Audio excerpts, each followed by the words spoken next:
Antonio Blakeney, born October 4th, 1996. Around 2014-15, there was a guy that was bursting onto the basketball scene.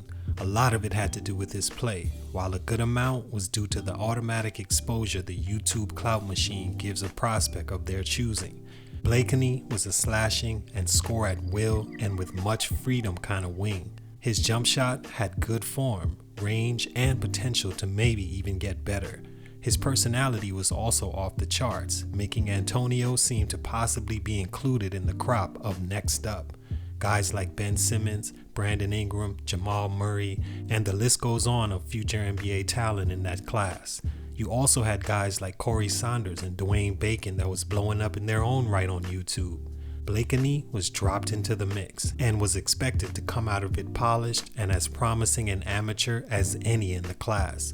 Ranked as high as 13th and top 3 shooting guard in the nation. As of November 2019, he's a free agent, having been released by the Chicago Bulls. Why? Here's 3 reasons. Salute to Kenneth B for the request. It's your boy JC Stunted Growth. Let's get it, man.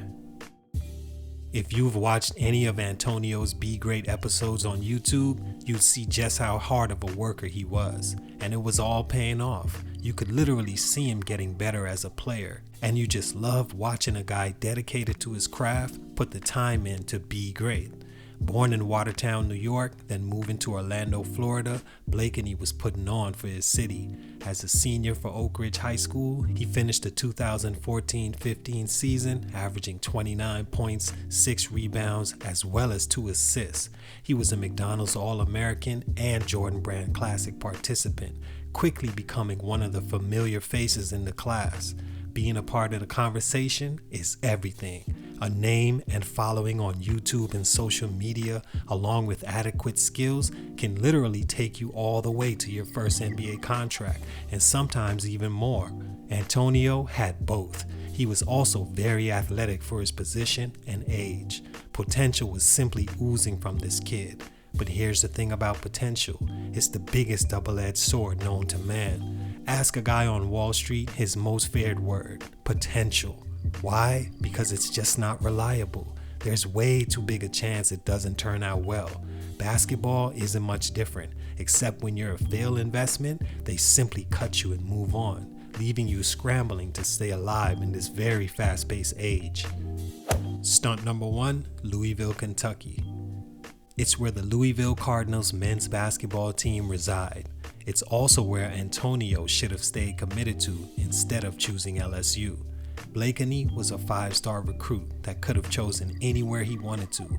Although his game is perfect as a second option, he should have went to a place he could have shown more of his ability and followed the hype he'd built up to that point. Going to a place that would have been his own situation. Instead, out of high school, he chose to attend LSU, a program that was already going to be featuring what at the time was thought of as the next LeBron in fellow freshman Ben Simmons. Simmons is a player that dominates the ball and plays a serve you up kind of game where you just need to finish his already made for you play. This didn't allow Antonio to show his full potential in his first year like he was expected to, and it eventually led him to having a pedestrian season at just 12 points a game, shooting average and pretty much doing nothing else, while Simmons gobbled all the attention. It would force Blakeney to return to school for his sophomore season and try to recapture that buzz he once had. Also a chance to show scouts he could lead a team now that Ben was gone. Had he went to Louisville and put up 16, 20 points, even the numbers he did at LSU, I think he would have gotten drafted, simply for the name of the school mixed with the one he already had in high school. I mean, Kelly Oubre averaged 9 points a game at Kansas and was the 15th pick. Donovan Mitchell, 15 points a game and a lottery pick from Louisville. Blakeney missed a great opportunity to secure a first-round selection and further his NBA career. Stunt number 2, steps in the wrong direction. I think instead of Antonio developing his game to a point he could do other things on the court, he only further solidified himself as simply a scorer as time went by. In his second year at LSU, he led the team in scoring at 17 points a game. shot basically the same percentages, and still at this point doesn't pass very much or rebound the ball enough for a wing. You can also argue that he was on a roster where if scoring was his focus like his numbers suggest, he should have put up at least 20 points that season. He hadn't developed any other areas of his game by then, and his scoring was above average at best. After the season, he opted to forego his eligibility and enter the 2017 NBA draft. At this point, his name was cold as it's ever been since his rise a few years earlier. 2017 was also a pretty deep draft, featuring tons of first and second round guys. There were consistent rotation players for the NBA teams. He went undrafted. Scouts just didn't see the growth, and at just 6'4" as a score-only guy, they just couldn't fathom him becoming the Bradley Beal type that could create for himself or others and step in the direction his potential suggested in high school. Stunt number 3, blown away. They don't call it the Windy City for nothing. After going undrafted, he signed with the Chicago Bulls for their summer league and played great.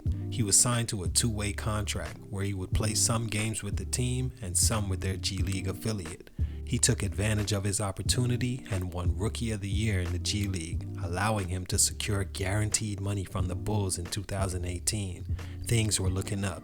He made his NBA debut on October 19th against the Toronto Raptors. He averaged 7 points a game in 19 games played. That season, he received 14 passes on average, but only dished out 8 of his own per game, shot 7 attempts a game, meaning in his mind, the light was always green. During the 2018-19 season, he scored a career-high 22 in a 107-105 loss to the Indiana Pacers on November 2nd. In 57 games, his numbers were almost identical to the previous season. Although he did shoot a lot better, it wouldn't be enough. Antonio was blown away in the wind of Chicago, released right before the 2019-20 season was set to begin. In my opinion, it was simply because while being considered a ball hog, he still wasn't scoring that much, nor was he creating for his teammates. You have to do one or the other, and because he wasn't able to, he's now a free agent. Salute to him, and I hope he gets with the right people that can tell him the truth and help develop his game. He's gonna need to develop other aspects or become a deadly scorer in order to see a time come where he returns to the league. I believe it will happen. Will he be ready? We'll see. It's your boy JC Stunted Growth, and I'm out.